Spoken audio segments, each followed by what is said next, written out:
The Rock, Poem 1, 70 years later. It is an illusion that we were ever alive, lived in the houses of mothers, arranged ourselves by our own motions, in a freedom of air. Regard the freedom of 70 years ago. It is no longer air. The houses still stand, though they are rigid in rigid emptiness.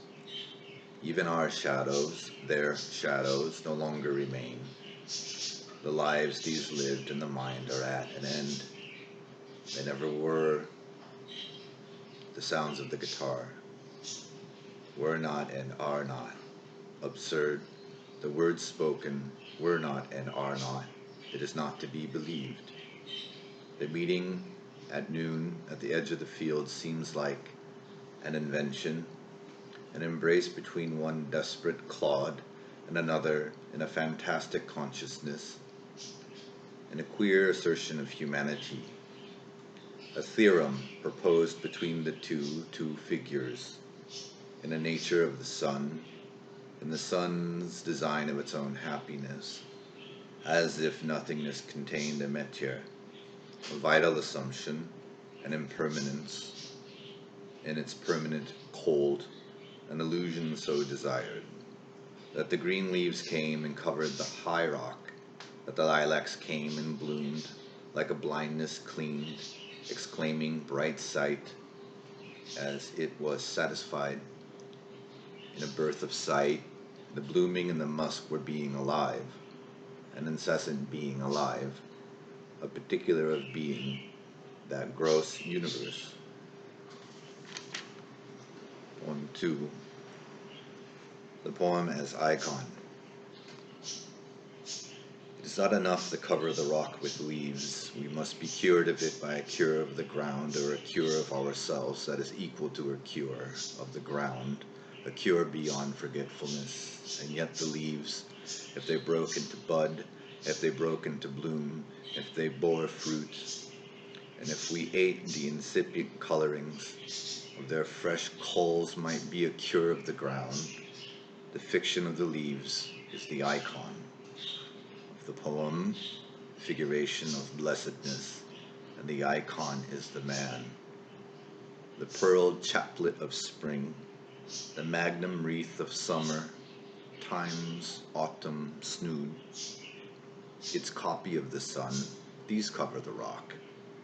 These leaves are the poem, the icon and the man.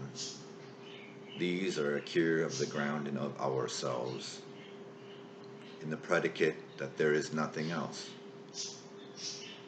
They bud and bloom and bear their fruit without change. They are more than leaves that cover the barren rock. They bud the whitest eye, the pallidest sprout, new senses and the engenderings of sense, the desire to be at the end of distances. The body quickened and the mind in root, they bloom as a man loves, as he lives in love. They bear their fruit so that the year is known, as if its understanding was brown skin, the honey in its pulp, the final found, the plenty of the year and of the world. In this plenty, the poem makes meanings of the rock, of such mixed motion and such imagery, that its barrenness becomes 1,000 things, and so exists no more. This is the cure of leaves and of the ground and of ourselves. His words are both the icon and the man. Poem 3. Forms of the rock in a night hymn.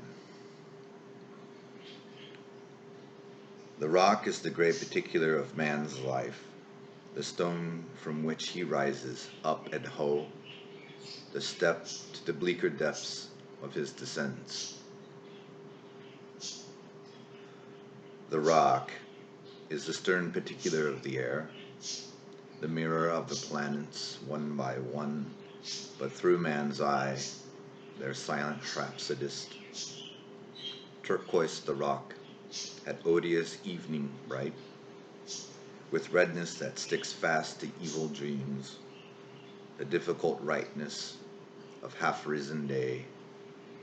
The rock is the habitation of the whole, its strength and measure, that which is near point A, in a perspective that begins again.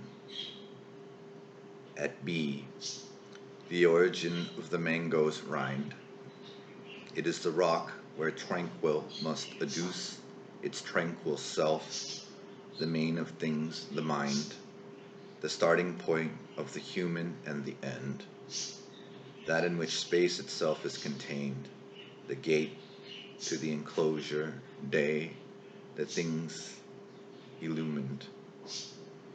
By day, night, and that which night illumines, night and its midnight minting fragrances, night's hymn of the rock, as in a vivid sleep.